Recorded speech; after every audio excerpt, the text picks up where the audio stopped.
Hello friends, कैसे हैं आप लोग। आई होप आप लोग ठीक होंगे और आप लोगों की पढ़ाई भी बहुत अच्छी चल रही होगी। तो हम अपने सप्लाई चैप्टर को आगे कंटिन्यू करते हैं। तो हमने लास्ट वीडियो में शेड्यूल 1 तक हमने कर लिया था और अब हमारा सिर्फ शेड्यूल 2, शेड्यूल 3 और कुछ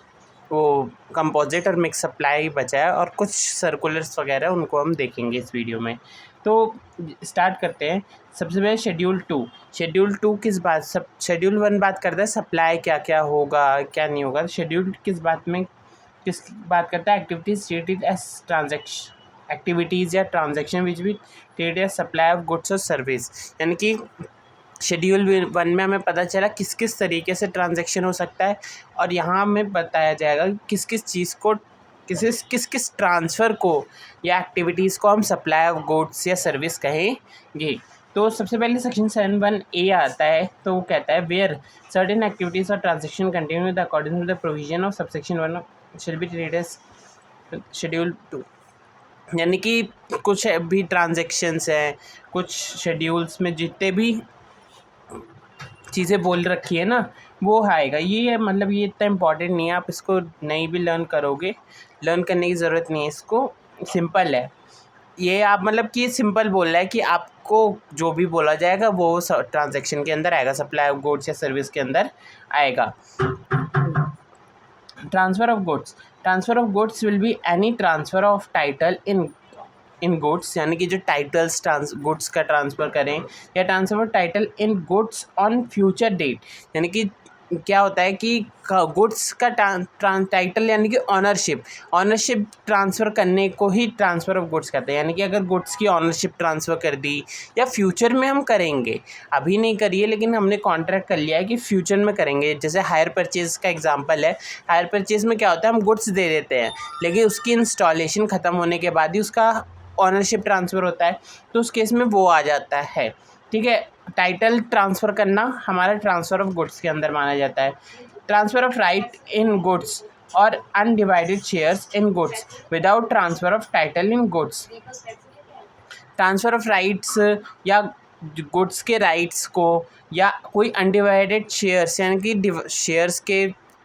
पेपर वगैरह होते हैं, आजकल तो ऑनलाइन होते हैं लेकिन जो पहले वाले शेयर्स थे वो फिज़िकल मोड में होते थे, तो उसको ट्रांसफ़र करना। या अनडिवाइडेड शेयर यानी कि समझ लो किसी का हिस्सा था किसी गुड्स में और उसने उस गुड्स से अपना हिस्सा निकालना चाहा, मतलब कि उसको बेच बाच के कहा कि हमें वो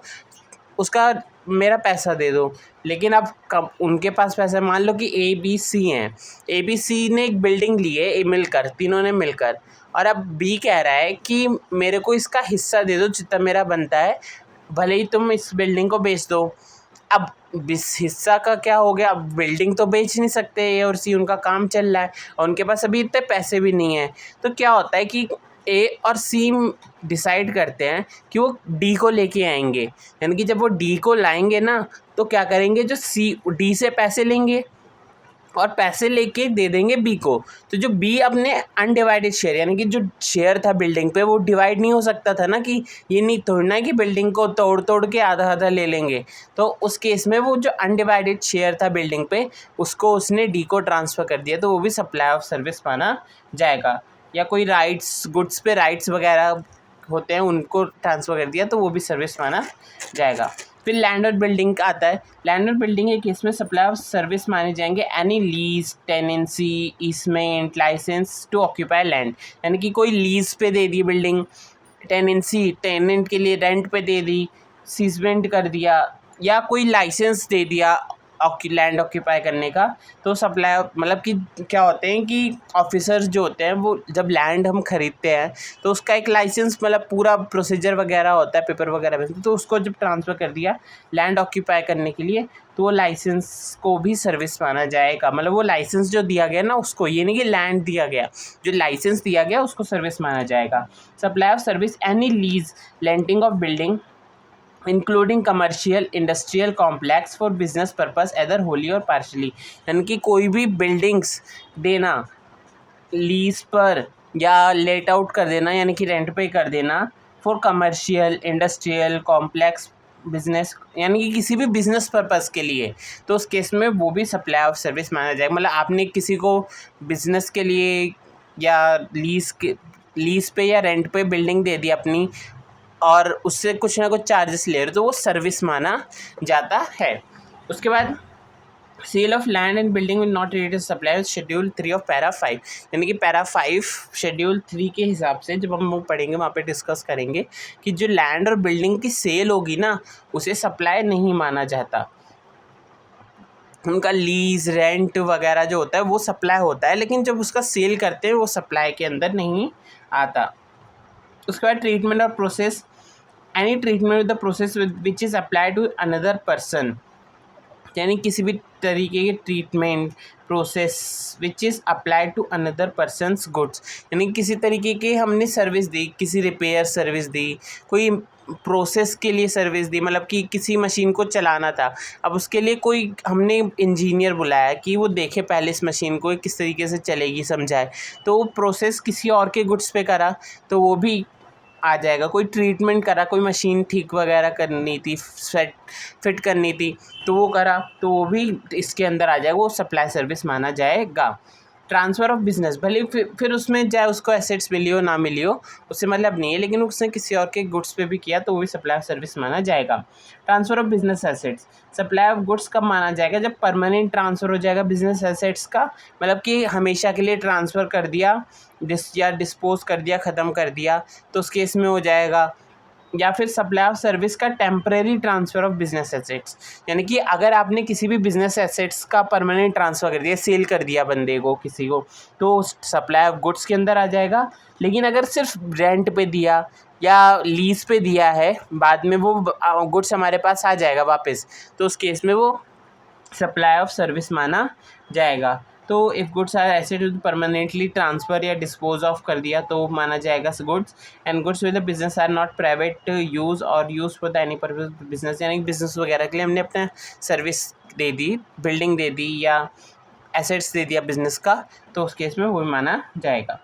If person ceases to be a taxable person, then goods forming part of business asset shall be deemed to be supplied in the course of furtherance of business, यानी कि फिर वो बिज़नेस का ही मान लिया जाए। मतलब कि अगर वो टैक्सेबल पर्सन है जो सीज़ कर रहा है, ले रहा है वो गुड्स, तो goods forming parts of business assets का है, तो उसे डीम्ड सप्लाई मान लिया जाएगा नॉर्मल कोर्स ऑफ बिजनेस में। Unless business transfer as going concurrent to another person, business deemed to be personal representative who is deemed to be taxable person, मतलब कि नॉर्मली क्या होगा, वो बिज़नेस का ही ट्रांजैक्शन माना जाएगा, भले ही उसे किसी ने भी डीम रेंट पे दिया हो या सेल किया हो, तो उसे नॉर्मली बिज़नेस का माना जाएगा। अगर लेकिन कुछ कंडीशन है, जैसे बिज़नेस ट्रांसफर्ड ऐसा going concern to another person, यानी कि एक बिज़नेस पूरा चल रहा है और चलता हुआ बिज़नेस हमने किसी को ट्रांसफ़र कर दिया, मतलब अमेलगमेशन कर दिया, तो उस केस में क्या होगा, वो इस सप्लाई के अंदर नहीं आएगा। Business carried by personal representative who is deemed to be a taxable person, मतलब किसी रिप्रेजेंटेटिव द्वारा कोई बिज़नेस चलाया जा रहा है, तो उसका मतलब ये नहीं है कि उसको, और जिसको कहा जाएगा डीम्ड टैक्सेबल पर्सन, तो वो भी सप्लाई नहीं माना जाएगा। उसके बाद पैरा 5 आता है शेड्यूल 2 का, वो क्या कहता है, वो बात करता है activities always treated as supply of service, कौन सी एक्टिविटीज़ को हमेशा सप्लाई ऑफ सर्विस माना जाएगा। तो रेंटिंग ऑफ इमूवेबल प्रॉपर्टी के बारे में हमने बिल्डिंग वगैरह के रेंट वगैरह की बात की, तो वही उसी के बारे में बात करता है। Construction of complex building structures, civil structures including complex building treat as sale to buyers but following cases shall not be treated as supply, मतलब कि जो कंस्ट्रक्शन करते हैं कॉम्प्लेक्स बिल्डिंग का, सिविल स्ट्रक्चर्स का या और भी बिल्डिंग्स वगैरह का, और फिर उसको सेल कर देते हैं बायर को, तो वो भी सप्लाई ऑफ सर्विस माना जाता है। लेकिन कुछ केसेस है जिसमें नहीं, सप्लाई नहीं माना जाएगा। When entire consideration was received after completion of certificate या first occupation whichever is earlier, यानी कि मान लो कि कोई बिल्डिंग की कंस्ट्रक्शन चल रही है और बिल्डिंग की कंस्ट्रक्शन चलते हुए ए ने क्या किया, उसको पैसे दे दिए अपन कि इसमें एक ये फ्लोर मेरा होगा, और बिल्डिंग की कंस्ट्रक्शन अभी ख़त्म नहीं हुई है और पैसे दे दिए, तब वो सप्लाई माना जाएगा। लेकिन अगर बिल्डर ने बिल्डिंग बना ली है पूरी और फिर जाके ए अगर पैसे देता है या पहले रहने आ जाता है, कहता है पैसे इंस्टॉलेशन में या कुछ टाइम बाद मिलेंगे, जो जिस हिसाब से एग्रीमेंट होगा, मतलब कि या तो पैसे पहले आ जाए या फिर वो रहने पहले आ जाए, जैसे भी होगा, यानी कि आफ्टर कंप्लीशन सर्टिफिकेट वगैरह कंप्लीट हो जाए, मतलब जो लैंड के लिए जो भी पेपर्स वगैरह वो कंप्लीट हो जाए या वो रहने पहले आ जाए, तो उसके जो उनसे जल्दी होगा, जो उनसे पहले हो जाएगा, उसी दिन आपका सप्लाई ऑफ सर्विस मान लिया जाएगा। कंस्ट्रक्शन एडिशन, कंस्ट्रक्शन में एडिशन यानी कि कुछ और नया बनवाना, कुछ चेंज करवाना, रिप्लेसमेंट, अल्ट्रेशन ठीक करवाना, रीमॉडलिंग, पूरे मॉडल को ही, बिल्डिंग के मॉडल को ठीक कराना, ऑफ एनी एग्जिस्टिंग सिविल, किसी पुराने स्ट्रक्चर को अगर किसी एडिशन, अल्ट्रेशन, रिप्लेसमेंट, मॉडलिंग करवाते हैं ना, तो वो भी कंस्ट्रक्शन के माना जाता है। थर्ड पॉइंट है temporary transfer of intellectual property rights, यानी कि जो प्रॉपर्टी राइट्स होते हैं ना, इंटेंजिबल पे हो टेंजिबल पे, उससे मतलब नहीं है, जो प्रॉपर्टी राइट्स होते हैं सीधा समझ लो, अगर उसे एक टाइम के लिए ट्रांसफ़र किया, मतलब इतने टाइम बाद वो वापस आ जाए, राइट्स हमारे पास वापस आ जाएंगे, तो उस केस में वो भी सप्लाई ऑफ सर्विस माना जाएगा। Development, designing, programming, customisation etcetera on the information technology का सॉफ्टवेयर, यानी कि जो सॉफ्टवेयर के लिए हमने कोई कस्टमाइज़ किया है सॉफ्टवेयर, मतलब कि मान लो ए लिमिटेड है, वो एक बिज़नेस करना चाहती है ऑनलाइन का, और उसके लिए उसको एक सॉफ्टवेयर चाहिए, तो वो एक इंजीनियर के पास गई, आईटी ऑफिसर्स, मतलब कि आईटी इंफॉर्मेशन टेक्नोलॉजी के एक्सपर्ट्स के पास गई और कहा कि हमें इस तरीके से अपने सामने खुद से बता के एक पूरा ऐप तैयार करवाया, तो सप्लाई ऑफ सर्विस माना जाएगा उस आईटी ऑफिसर्स में, जो भी बंदा होगा उस बंदे को सप्लाई ऑफ सर्विस माना जाएगा। लेकिन अगर उसने किसी से प्री पैक्ड, यानी कि किसी ने कहा मेरा सॉफ्टवेयर बिल्कुल तैयार है और वो आपकी कंडीशन को सेटिस्फाई भी कर रहा है और आप सीधा उसको ले लो डायरेक्ट, तो उस केस में वो सप्लाई ऑफ गुड्स माने जाए। जैसे आप ऑनलाइन क्लासेस करते होगे जो, तो उन्होंने क्या देखा होगा कि कई सारे इंस्टीट्यूट के सॉफ्टवेयर एक जैसे हैं, तो जो एक जैसे सॉफ्टवेयर से ना, इसका मतलब कि वो प्री पैक्ड है, पहले से किसी ने लेकर उसको कोई मॉडिफाई वगैरह नहीं किया है, बस उसको लेकर अपने नाम वगैरह के हिसाब से डिज़ाइन कर लिया है हल्का सा, लेकिन ज़्यादा नहीं किया, तो उस केस में वो सप्लाई ऑफ गुड्स मान लिया जाएगा। लेकिन अगर किसी का लाइसेंस देते हैं, मतलब कि हमारा सॉफ्टवेयर है वो हमारा ही रहेगा, हम आपको नहीं देंगे, मतलब कि जो प्री पैक्ड है और कस्टमाइज है इसमें वो ट्रांसफ़र हो जाता है, तो जिसने बनाया है ना वो उसको किसी और को सेल नहीं कर सकता। लेकिन जो लाइसेंस वाला है उसमें वो बाद में किसी और को भी देगा, तो उससे किसी को फ़र्क नहीं पड़ेगा, मतलब कि लाइसेंस दे दिया कि आप हमारा सॉफ्टवेयर यूज़ कर सकते हो, तो सप्लाई ऑफ सर्विस मान लिया जाएगा। Agreeing to the obligation of the refrain from an act or to tolerate an act, या फिर कोई और केस सप्लाई किया हमने जो कि एक्ट या लॉ वगैरह को नहीं ऑब्लिगेट करता, मतलब उससे अलग ही है, लॉ वगैरह मना कर रखा है लेकिन हमने फिर भी किया, तो वो भी सप्लाई ऑफ सर्विस मान लिया जाएगा, भले ही गलत है वो काम, लेकिन अगर किया है सर्विस, कोई ऐसी सर्विस दी है, तो वो सप्लाई ऑफ सर्विस मानी जाएगी, उस पर टैक्स भी लगेगा। Transfer of right to use any goods for the purpose of the cash deferred payment या अदर कंसिडरेशन, यानी कि कैश डेफर्ड पेमेंट या किसी और तरीके की कंसिडरेशन के लिए हमने कोई गुड्स का ट्रांसफ़र किया, तो वो भी सप्लाई ऑफ सर्विस मान लिया जाएगा। ज़रूरी नहीं है कैश मिले तभी, लेकिन अगर कोई अदर काइंड्स के लिए भी किया तो भी वो सप्लाई ऑफ सर्विस। तो पैरा 6 बात करता है composite supply, treated as supply of service, यानी कि जो सप्लाई वर्क कॉन्ट्रैक्ट वगैरह होते हैं। वर्क कॉन्ट्रैक्ट क्या होता है? वर्क कॉन्ट्रैक्ट मतलब कि जब वो कोई बिल्डिंग या कोई मशीन का इंस्टॉलेशन हो रहा है, बिल्डिंग का कंस्ट्रक्शन हो रहा है, मशीन का इंस्टॉलेशन हो रहा है, तो उस समय कई आपने देखा होगा कि कुछ एक्सपर्ट्स होते हैं, या पता होगा कुछ ना कोई एक्सपर्ट्स होते हैं, वो उसका देखते हैं कि वो बिल्डिंग का कंस्ट्रक्शन में इंजीनियर्स होते हैं,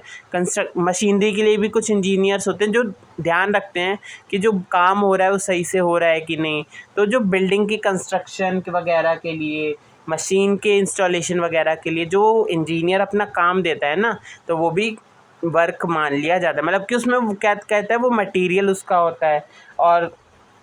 जो लेबर होते हैं वो उसको अंदर आते हैं, तो वो भी सप्लाई ऑफ सर्विस के अंदर आ जाता है। जैसे work contract, a contract building construction completion improvement modification maintenance renovation alteration of any immovable property, कोई भी इमूवेबल प्रॉपर्टी का इंस्टॉलेशन वगैरह मेंटेनेंस वगैरह हो रहा है, where the transfer of property goods, whether as goods और इन सम अदर काइंड्स, यानी कि कुछ गुड्स के केस में हो या सर्विस हो ऐसी कोई, तो उस केस में is involve in the execution of the contract, तो कॉन्ट्रैक्ट के अंदर मान लिया जाएगा। Supply of service of restaurant, catering or any supply of service where food drink supplied for consideration, यानी कि कोई भी कैटरिंग वगैरह जिसमें सर्विस दी जा रही है, फूड ड्रिंक सप्लाई किया जा रहा है, तो वो भी सप्लाई ऑफ सर्विस के अंदर आता है। उसके बाद नेक्स्ट आता है सेक्शन 7(2)A। सेक्शन 7(2)A बात करता है सप्लाई एक्सक्लूड, यानी किस किस चीज़ का सप्लाई, किस किस चीज़ को सप्लाई के अंदर नहीं लेंगे। तो शेड्यूल 3 के हिसाब से transaction not treated as supplies, कौन कौन सी ट्रांजैक्शंस को सप्लाई नहीं माना जाएगा। सबसे पहला आता है para 1, service by an employee in the course और इन रिलेशन होता है employee service in his employment, यानी कि कोई भी सर्विस जो एम्प्लॉयर को दे रहा है ना, तो वो सप्लाई नहीं माना जाएगा। उसके लिए भी कंसिडरेशन वगैरह होते हैं, लेकिन उसको सप्लाई नहीं माना जाएगा। तो लेकिन इसके कुछ स्पेशल केसेस हैं, तो देखते हैं केसेस क्या क्या है। सबसे पहले कैजुअल वर्कर बात करता है, पहले बता। तो कैजुअल वर्कर क्या है, service provider by casual worker to the employer the daily basis of the worker providing the work, मतलब कि डेली बेसिस पे अगर कोई वर्कर्स हैं वो भी एम्प्लॉय ही माने, मतलब कि डेली बेसिस पे कोई कंपनी है उसमें वर्क कोई भी एम्प्लॉय आके काम कर रहा है, वो डेली बेसिस पे ही कर रहा है, वो कैजुअल वर्कर हो गया, तो वो भी इसके अंदर आता है, मतलब कि इस एक्सेप्शन के अंदर आता है। जीएसटी सप्लाई नहीं माना जाएगा उसका। और सर्विस बाय डायरेक्टर, तो इस पे मैंने 2 केस लिखे हैं, तो उस केस को मैं पूरा रीड नहीं कर रहा, मैं आपको बता देता हूँ कि इस केस में आखिर है क्या। तो जो पहला वाला केस है ना, इसके अंदर एक डायरेक्टर है जो कंपनी का एम्प्लॉय है, उसको नॉर्मली जो रेम्यूनरेशन मिलता है वो सैलरी के फॉर्म में मिलता है, उस पर टीडीएस भी लगता है, सैलरी के फॉर्म में मिलता है, टीडीएस भी कटता है, जो कि सेक्शन 192 के हिसाब से है। तो वो कौन माना जाएगा, वो नॉर्मल एम्प्लॉय माना जाएगा कंपनी का। लेकिन जो केस 2 है उसमें क्या है, इंडिपेंडेंट डायरेक्टर है एक, और उसको एक सिटिंग फीस मिलती है, तो जो सिटिंग फीस है वो सैलरी के अंदर नहीं आता, ना उस पर कोई टीडीएस वगैरह कटेगा। तो उस केस में वो जो है ना, वो उस केस में वो एम्प्लॉय नहीं है कंपनी का, वो नॉर्मल एम्प्लॉय नहीं है, भले ही कंपनी उसे रेम्यूनरेशन दे रही है, वो डायरेक्टर है, वो इंडिपेंडेंट डायरेक्टर है, तो वो कंपनी का एम्प्लॉय नहीं माना जाएगा, तो उस पर जीएसटी एप्लीकेबल होगा। उसके बाद non competent fees, any employment in joining compensation with the paid with providing service, the bearance of the act cannot be considered as a of employment, मतलब कि जब वो उसको कंपनी में लाने के लिए एक अमाउंट पेड, एम्प्लॉई क्या करता है कि किसी और कोई और एम्प्लॉई कंपनी में ज्वाइन ना हो या उसको रोकने के लिए, तो वो क्या कहते हैं, कुछ कभी कभार एम्प्लॉयर क्या होते हैं कि उनको फीस कुछ पैसे दे देते हैं कि अब आप यहाँ ना हो, और एक्ट के मतलब कि जो भी लॉ वगैरह है उसके हिसाब से जो भी देते हैं, तो उस केस में वो भी कॉम्पिटेंट फीस, यानी कि एक तरीके का कोई अमाउंट पे कर दिया, तो उस केस में वो भी इसके अंदर आ जाता है। उसके बाद सर्कुलर नंबर 172/4/22 क्या बात करता है, any perquisition provided by any employer to the employee, यानी कि एम्प्लॉय की बात करता है, तो employee service provided by employees fall outside the scope, simple है, जो मैंने ऊपर बात की है उसी का सर्कुलर है ये। पहला बात करता है कि जो एम्प्लॉय की सर्विस है वो जीएसटी के स्कोप से बाहर रहेगी। दूसरा, एक्सक्लूजन ऑफ आईटीसी, उस पर किसी भी तरीके का आईटीसी नहीं मिलेगा, GST ITC scheme exclude ITC claims, जो भी आप उसको मेंबरशिप फीस दे रहे हो, हेल्थ फिटनेस सेंटर एक्सपेंस कर रहे हो उसके लिए एम्प्लॉयर, उस पर आपको आईटीसी नहीं मिलेगा। नॉन टैक्सेबल एम्प्लॉयर है एम्प्लॉय, यानी कि ये तीन केस है, मैं तो इनको सिमिलैरिटी है तीनों में, तो मैं एक बार में बता देता हूँ कि नॉर्मल कोई भी ऐसा एक्टिविटी बिजनेस मतलब एम्प्लॉयर देता है, कोई सर्विस देता है, जैसे मेंबरशिप की सर्विस, कोई एक्सपेंस करता है, या कोई किसी भी तरीके के गुड्स वगैरह देता है जो कि कॉन्ट्रैक्ट में थे,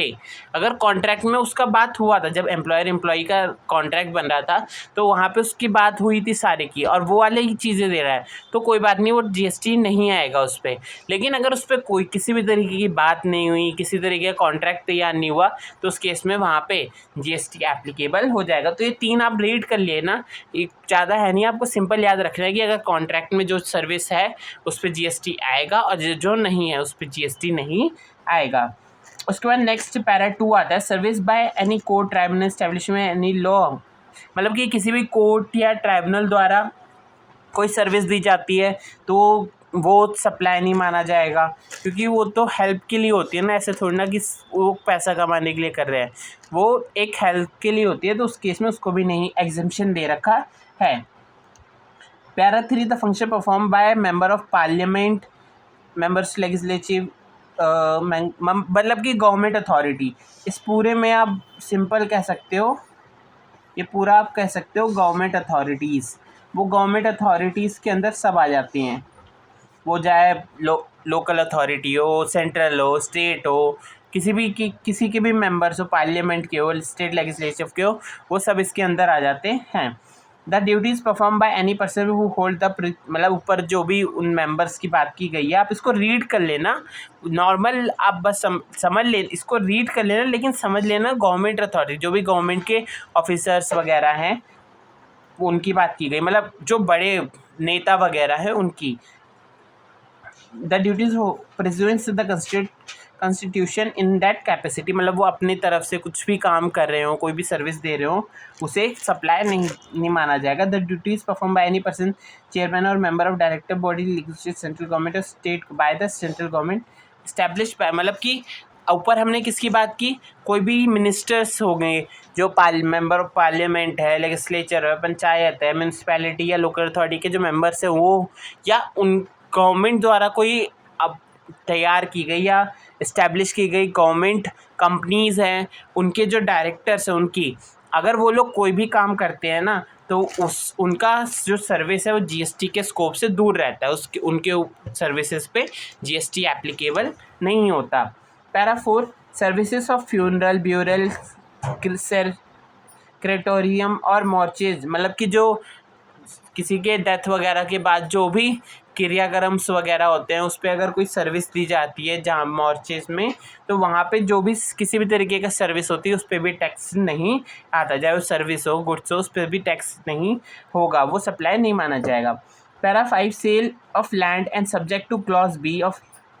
पैरा 5, मतलब कि पैरा 5 शेड्यूल 2 में हमने एक बात की थी कि पैरा 5 ऑफ शेड्यूल 3 में कहा गया है कि सेल ऑफ लैंड और बिल्डिंग सप्लाई नहीं है, तो वो वही है यहाँ है कि sale of land building is not liable for GST नहीं आएगा। लेकिन जो अगर रेंटल, लीजिंग, लाइसेंस लीजिंग करते हो इनका, तो फिर आपको जीएसटी पे करना पड़ेगा। लेकिन अगर बिफोर कंप्लीशन, यानी कि जो सर्टिफिकेट ऑफ कंप्लीशन सर्टिफिकेट या फर्स्ट ऑक्यूपेशन से के टाइम से पहले अगर कोई आप पेमेंट कर देते हो बिल्डिंग के ऑक्यूपेशन के लिए, तो उस केस में वो भी सप्लाई मान लिया जाएगा, उस पर जीएसटी आएगा। Sale of land is developed by like laying down drainage water, also sale of land and not attract GST, यानी कि आपने लैंड तैयार करा है, उस पर आपने वाटर लाइन बनवा दी है, इलेक्ट्रिसिटी लाइन बना रखी है और ड्रेनेज का पूरा बना रखा है, और फिर आप उसका कोई सप्लाई वगैरह कर रहे हो तो वो भी जीएसटी के अंदर नहीं आता। सेल करते हो तो जीएसटी के अंदर वो भी नहीं आएगा। ये नहीं कि आपने इतना काम कर रखा है तो जीएसटी के अंदर आ जाएगा, आपने इतना काम भी कर रखा है किसी लैंड पे और फिर आप उसको सेल करो तो भी वो जीएसटी के अंदर नहीं माना जाएगा। और पैरा 6 बात करता है कोई भी एक्शनेबल क्लेम यानी कि ऑनलाइन गेमिंग और रेसिंग और ऐसी बहुत सारी गेम्स है, आप तो वो सब स्पेसिफाइड एक्शनेबल क्लेम्स वगैरह हैं, वो सब पे भी जीएसटी एप्लीकेबल नहीं होता। मतलब कि कुछ है जो स्पेसिफाइड हैं, जो जिन पे बोल रखा है कि इन पे नहीं आएगा, उन सब पे नहीं होगा। उसके बाद नोटिफाइड एक्टिविटीज़ बाय गवर्नमेंट, कुछ नोटिफाइड एक्टिविटीज़ हैं जिस पे गवर्नमेंट जीएसटी नहीं लगाएगी, वो उनकी बात करता है तो 43 पंचायत एंड म्यूनसिपैलिटी, मतलब कि जो लिकर वगैरह होती है ना, तो लिकर वगैरह पे तो नॉर्मली जीएसटी नहीं आता। तो वही बात की है कि जो लिकर है form of license fees by SG neither supply of goods and services, तो उस पर नहीं आएगा। लिकर लाइसेंस, जो लिकर के लाइसेंस वगैरह है ना, उसके सप्लाई करने पे आपको किसी भी तरीके, उसके लाइसेंस देने पे, जो लिकर के लाइसेंस है वो देने पे आपको कोई भी जीएसटी एप्लीकेबल नहीं होगा। और नॉर्मली लिकर के लाइसेंस तो सेंट्रल गवर्नमेंट देती है ना, तो उन पे तो वैसे ही नहीं है।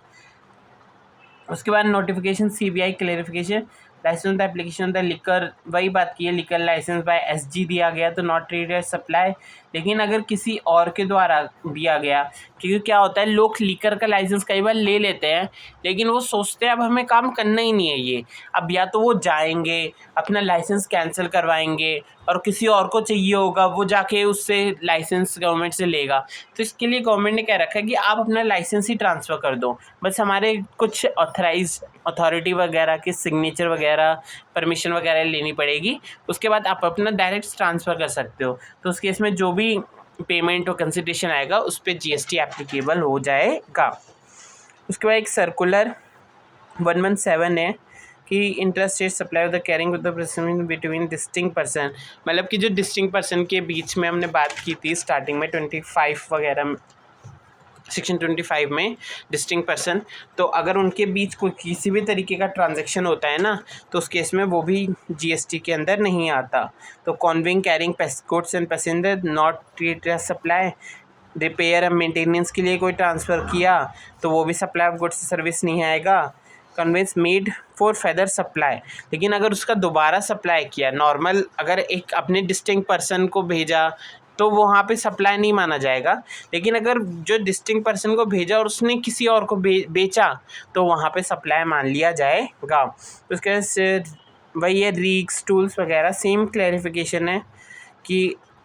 गुड्स लाइक डिस्टिंक्ट पर्सन, तो डिस्टिंक्ट पर्सन वाले केस है तो मैं ज़्यादा नहीं बता रहा। Supply of goods with hence GST is not leviable CGST supply,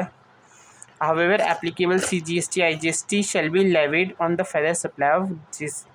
shall not be treated supply, लेकिन अगर दोबारा करा तो वो ट्रांसफ़र हो जाए, मतलब कि आपने अपने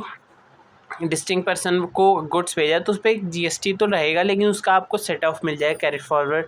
आईटीसी वगैरह मिल जाएगा। तो उसके बाद हमारा शेड्यूल सारे ख़त्म हो गए, सप्लाई ऑलमोस्ट हमारा पूरा कंप्लीट हो गया। उसके बाद दो इंपॉर्टेंट कॉन्सेप्ट है कंपोजिट और मिक्स सप्लाई, तो कंपोजिट और मिक्स सप्लाई भी इसी वीडियो में पूरा कंप्लीट हो जाएगा। तो कंपोजिट सप्लाई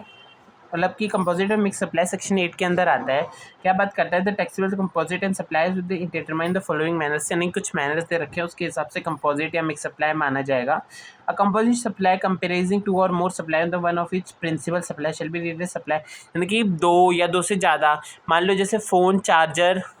अब फ़ोन आता है तो फ़ोन के साथ चार्जर आता है, कवर आता है, तो उसमें ये पूरा कंपोजिट है, यानी कि ये अलग इम्पॉर्टेंट है, नेचुरली बंडल्ड है, तो वो उस केस में वो कंपोजिट माना जाएगा। लेकिन इस पर सबसे इम्पोर्टेंस कितनी है, किसकी है, फ़ोन की। तो जब फ़ोन पे जीएसटी लगेगा ना, जितने भी 18 शायद % है शायद, तो उसके हिसाब से हमको जीएसटी देना पड़ेगा, मतलब जो इम्पॉर्टेंट चीज़ है जिसकी वजह से वो कंपोजिट सप्लाई बना है, तो वो उस केस पे वो उस पर सब जीएसटी आएगा। अब मिक्स सप्लाई क्या होता है, जब हम दो या दो से ज़्यादा चीज़ों को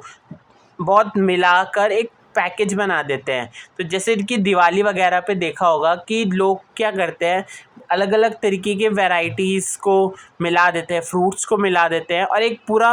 बास्केट तैयार कर देते हैं। तो वो जो बास्केट तैयार करते हैं ना, तो उसमें वो नेचुरली बंडल तो है नहीं, क्योंकि उसमें सारी अलग अलग चीज़ें होती हैं। तो जो अलग अलग चीज़ें हैं ना, तो उसके हिसाब से वो मिक्स सप्लाई कहा जाता है, क्योंकि उसमें सब मिक्स करके बना दिया। तो उस केस में जीएसटी कैसे आएगा, जो भी उसके हाईएस्ट % होगा, मतलब कि उसमें उस पूरे गुड्स में जिस गुड्स का सबसे हाईएस्ट जीएसटी रेट होगा ना, वही पूरे पे एप्लीकेबल रहेगा। तो ये आपका मीनिंग भी हो गया एक तरीके से। तो कंपोजिट सप्लाई की डेफिनेशन क्या कहता है, सप्लाई टैक्सेबल पर्सन को अपने सप्लाई किया to or more taxable goods और सर्विस और बोथ का combination which is naturally bundle और सप्लाई विद द कंजक्शन और अर्लियर विद द कोर्स और बिजनेस और विच प्रिंसिपल सप्लाई, यानी कि जो उसका प्रिंसिपल गुड्स होगा उसके हिसाब से सप्लाई माना जाएगा। यहाँ पे एक एग्जाम्पल दे रखा है, आप इसको रीड कर लेना। ज़्यादा वही है कि कुछ सर्विस या गुड्स के बारे में बात किया गया है, कुछ प्रॉब्लम होगी तो कमेंट कर देना, मैं बता दूंगा। वैसे नॉर्मली आपको समझ आ जाएगा, सिंपल सा एग्जांपल है। उसके बाद मिक्स सप्लाई की बात करें तो मिक्स सप्लाई मीन्स 2 और मोर इंडिविजुअल गुड्स और service combined by conjunction with the each other taxable supply single price, यानी कि अलग अलग गुड्स को हम मिक्स करके एक ही बना दे रहे हैं और उनका अलग अलग प्राइस भी नहीं रख रहे, एक सिंगल प्राइस में ही पूरा बना दे। कंपोजिट का क्या है, उसका भी एक सिंगल प्राइस है, लेकिन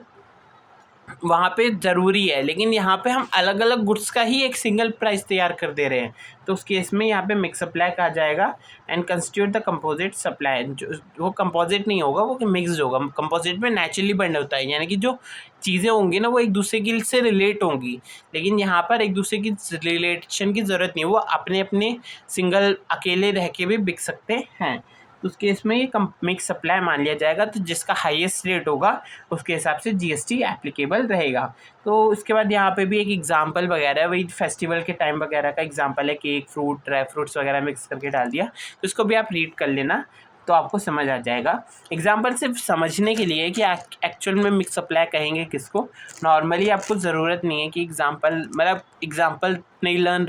याद नहीं रहेगा तो कॉन्सेप्ट में प्रॉब्लम आ सकती है। तो उसके बाद 11 सर्कुलर आता है 11/11/2017 और printing of books, pamphlet, vouchers, annual reports and like it, यानी कि बुक्स, पैम्पलेट वगैरह का हम प्रिंट करते हैं तो वो सप्लाई ऑफ सर्विस के अंदर आएगा। लेकिन सप्लाई ऑफ प्रिंटिंग एनवलप, यहाँ पे हम क्या कर रहे हैं, प्रिंटिंग कर रहे हैं, हम उसको प्रिंट कर रहे हैं, लेकिन यहाँ इस वाले केस में क्या कर रहे हैं, हम प्रिंटेड है, पहले से प्रिंट हो गया हमारे पास आ रखा है, उसको ट्रांसफ़र कर रहे हैं, तो सप्लाई ऑफ गुड्स आ जाएगा, जो कि कंपोजिट या मिक्स सप्लाई होगा अगर हम वो एक साथ मिक्स करके कर रहे हैं तो उसके बाद यहाँ पे पूरा क्लैरिफिकेशन दे रखा है कि वो क्यों होगा। Clarification such on the basis of constitute of principal supply, मतलब नॉर्मली प्रिंसिपल सप्लाई के हिसाब से माना जाएगा। इंपॉर्टेंट तो दूसरा वाला है, जो प्रिंटिंग है वो सप्लाई ऑफ सर्विस है, और जो ये है तो सप्लाई ऑफ गुड्स है। नॉर्मली आप रीड कर लोगे क्योंकि पहला वाला सिंपल ही है, क्या ही सर्कुलर निकाला है इन्होंने, पता नहीं क्यों निकाला है, सिंपल है। अगर प्रिंटिंग करके दे रहे हो तो सर्विस करके दे रहे हो, उनका वापस कर रहे हो, गुड्स थोड़ी ना ले रहे, आप तो बस एक सर्विस दे रहे हो कि आप प्रिंट करके दे रहे हो। लेकिन प्रिंटेड है, जो पहले से प्रिंट है उसको सप्लाई कर रहे हो तो वो तो गुड्स आ जाता है। फिर एक सर्कुलर है 32/6/18 बात करता है supply of goods to the patient, यानी कि हम कोई गुड्स पेशेंट को सप्लाई कर रहे हैं तो उस केस में क्या होगा, तो for the food for in goods will be supplied as per doctor nutrition, यानी कि डॉक्टर के हिसाब से, डॉक्टर के कहने पे हम किसी तरीके का या उसकी एडवाइस पे कोई कंपोजिट सप्लाई दे रहे हैं। यानी कि जो हॉस्पिटल वगैरह है तो क्या करती है, जो अपने जो पेशेंट्स होते हैं उनको फूड वगैरह सप्लाई करती है, फूड वगैरह देती है, तो वो उनके कंपोजिट सप्लाई हो गया अगर वो डॉक्टर या न्यूट्रिशन के एडवाइस पे दे रही है तो। लेकिन other hospitals not separately taxable, तो अलग से नहीं होगा, वो जितना भी पेमेंट करेगा पेशेंट उसी में कंपोजिट कर लिया जाएगा, मतलब कि एक तरीके से ये नेचुरली बंडल कंपोजिट हो गया। तो food supply of the hospital non admitted, यानी कि जो हॉस्पिटल की फूड्स हैं वो अगर किसी नॉन एडमिटेड पर्सनस, यानी कि जो पेशेंट है उसके रिलेटिव्स वगैरह अब उसको खा रहे हैं तो उस फूड पे जो है वो अलग से टैक्सेबल आएगा, क्योंकि वो एडमिट थोड़ी ना, जो उनका एक पर्टिकुलर पेमेंट आएगा वो तो अपनी मर्जी से खा रहे हैं, तो उस केस में वो टैक्सेबल हो जाएगा अलग से, लेकिन जो पेशेंट को दिया जा रहा है वो टैक्सेबल नहीं होगा। Circular number 34/8/2018 in renting the dominant element in the service of rendering rubber ancillary treatise,